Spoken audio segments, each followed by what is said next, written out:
Hi guys, welcome to my YouTube channel. Before we start, I just want to put a disclaimer out there. Schools are closed, so kids are playing outside. So if you happen to hear kids laughing or kids crying or, kid noises in general, just know that it's because schools are closed and yeah, they're outside. Anyway, but I do hope that it doesn't interrupt what I'm saying and it doesn't distract you from the message. Nonetheless, let's get started. So today we're going to be talking about charity starts at home. But before we begin, actually, I wanted us to have a clear and shared definition of the word charity. So, okay. It means to provide free assistance to those in need, such as the poor, sick, or unhoused, or being lenient and kind in your judgment of others. That's being charitable, which is, same thing. Anyway, so today's episode basically is going to be about being a charitable person in your communities. I know that for a lot of people, charity, I think, okay, before we go any further, this is actually inspired by the previous episode, which I hate to be that person, you guys, I really do. But in the previous episode, I had touched on how you do evangelizing with your character. You evangelize with who you are as a person. And so if I'm living with you and I don't know Christ, but your character is, I don't want to say flawed because we're all people and we're all flawed, but you don't have a character that represents the Christ that you preach, then why would I want to sit here and listen to what you have to say about Christ? Because clearly your own view of Christ is flawed. Because what good God allows you to treat people terribly and to be known as a notoriously horrible person to be around, but he allows you to do that just because you're his child? Like, that's just it. There's no standard, there's no rules or regulations that you have to also follow, there's no order in the way that you do things. You just live the way you want to live, and I'm supposed to believe that you serve a good God? Exactly. So yeah, piggybacking off of that video, like I said, your character matters a lot. Who you are around people matters a lot, because at the end of the day, that is a reflection of who God is in your life. You can't say that, it's good to have dropped your vices. It's good to say, oh, I stopped, for example, I used to smoke every day, but I don't smoke no more. I used to drink every day, but I don't drink no more. I don't do this, I don't do that. I don't know why I picked up an American accent in the middle of my sentence, but let it slide. You don't do this, you don't do that. All of that is fine, lovely, and dandy, actually. But that shouldn't be the pinnacle of your sanctification. Sanctification also comes with learning how to be humble, with humility, with learning that, I'm not as great of a person as I might have thought I was. I could have been more gentle with so and so. I could have been more intentional, in doing this, that, and the third. And so it's very important that if you're going to put yourself out there, make it known that, hey guys, I'm a Christian and I serve Jesus, da da da da da da da da. It's very, very important that you also reflect Christ, because that could be an opportunity for the next person to want to know more about the God that you serve. And at the end of the day, we're all here to share the gospel, right? We're all here to tell each other about the good news, tell each other about salvation and all of that. So yeah. So the reason why I titled this video Charity Begins at Home is because we tend to be more charitable to strangers than we are to the people in our community. Yes, granted, the people in your community have more grace for you because they know you on a deeper level. They understand the type of person that you are, or the environment that we're in, or whatever the case is. But that doesn't give us a license to then treat those people poorly just because, oh, they know what I mean, or they know who I am deep down, that's not an excuse. That's not a reason enough for you to not be as intentional with the people around you. If you're able to say, okay, you know what, let me make an example. We're going to be evangelizing, we're going out, and we're going to be handing out bread and soup to homeless people. You go out there and you prepare yourself to meet people where they are. You are preparing yourself essentially to be more gracious towards those people. You prepare yourself to have a bit more gentleness towards those people and be more intentional with the things that you say and how you do and how you act act in front of those people. But as soon as you're around the people who live with you on a day-to-day basis, you're callous. You don't, hold your tongue. You say whatever you want to say, however you want to say it. You are rude. You are you're just a terrible person to be around. That doesn't make sense. That's not how it should be. That same charity that you want to extend to strangers, you should be able to extend to the people in your life. And this is not just limited to, your family. The people at the gym know you as a rude person. The people at your local grocery store know you as a rude person. The people that you work with know you as a rude person. At some point, something has to click. You can't just be Good Samaritan to strangers, but then now I live with you on a day-to-day, and you are the last person that I'd want to open up to. Why is it that a stranger that you don't know, you're more welcoming to them, you're more able to meet them where they are, and have more grace towards their situations, and we're all people. But as soon as it's someone from your church that has an issue, I can't approach you because I know how you get when you know something about someone. If I'm working with you, I can't approach you because I know how difficult it is for you to have grace for the next person. If anything, I'm scared for you to know that I'm flawed too. I'm scared for you to know that, I'm human too, because you don't treat it in the same way that you would a stranger's pain or a stranger's mishaps or a stranger's sins. You're more gracious towards the people that you don't know, the people that you'll never meet again, all because you've prepared yourself for that. But when the people in your life are in need of help, it's I don't know, you're not as approachable, you're not someone that I'd want to open up to because you just seem like the type of person that would take whatever it is that I pour into you or pour out, actually. I'm venting to you, I have this, that, and the third. Next thing I know, I'm a subliminal post. What's that all about? What? But, okay, I digress. Let me get back to the point. The people in your life, not just limited to your family. I know with family, it takes a lot of intentionality. I know with me, I don't have anger issues. I would never say that I've ever had anger issues, but I know that with me, with my family, I have to be a bit more intentional in my approach and in how I do things. I can't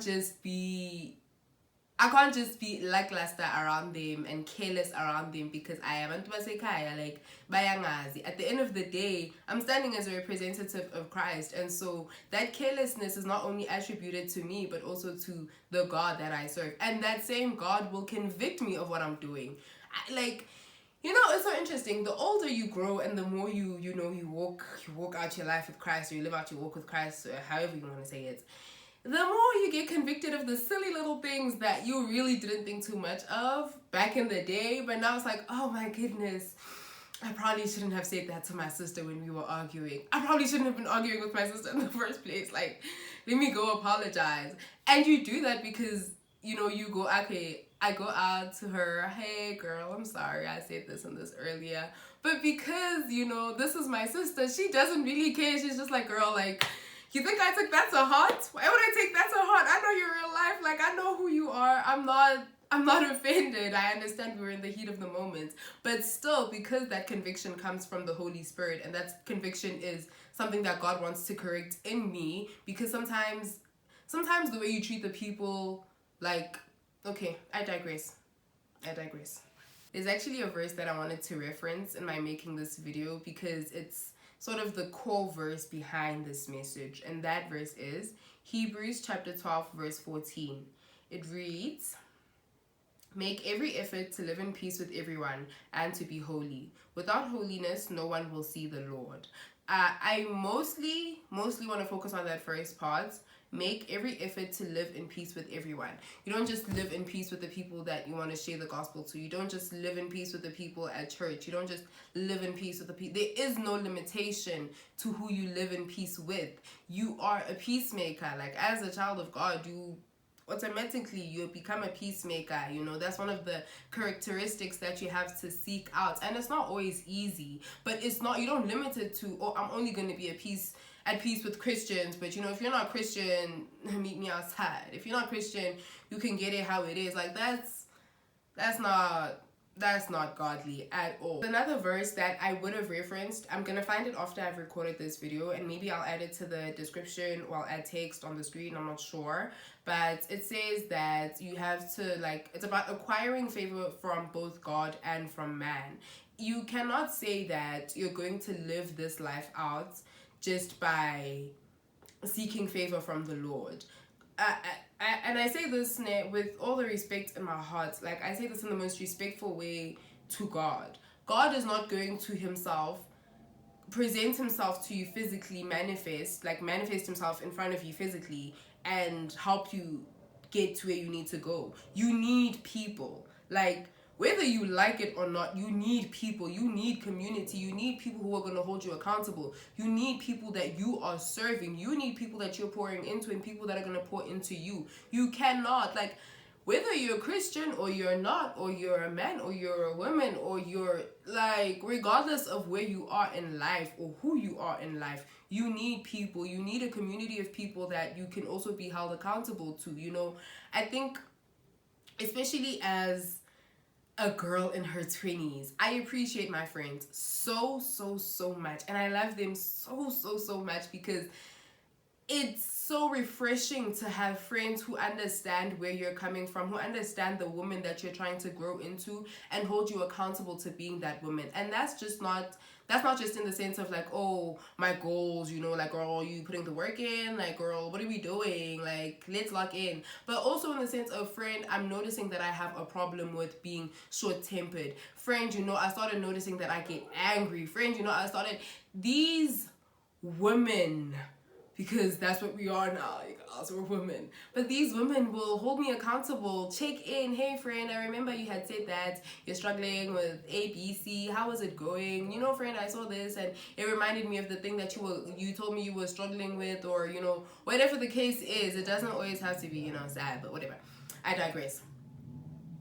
Whatever the case is, having that circle of people who understand also that you are flawed, and not just that you are flawed, but you're actively trying to get better, is so important, guys. It's so easy to forget that at the end of the day, you are a human being. Whether you want to acknowledge it or not, you are a human being, and you can only go so far alone. You need people. I cannot drive this home enough. You need people, and you can't just say, oh, it's just strangers that are gonna help me. Maybe the help that you need is right next to you. Now, I'm not saying that be kind to people solely because, you know, you want to get something out of them, but I hope you guys are smart. You guys know what I'm trying to say. You need people. The answer to your prayer could be the person that's sitting right next to you. But because you don't extend your own hand out with what you have, it could be a greeting, guys. It could be a smile, you know. What do you mean we're in the house of the Lord, and when you're just like,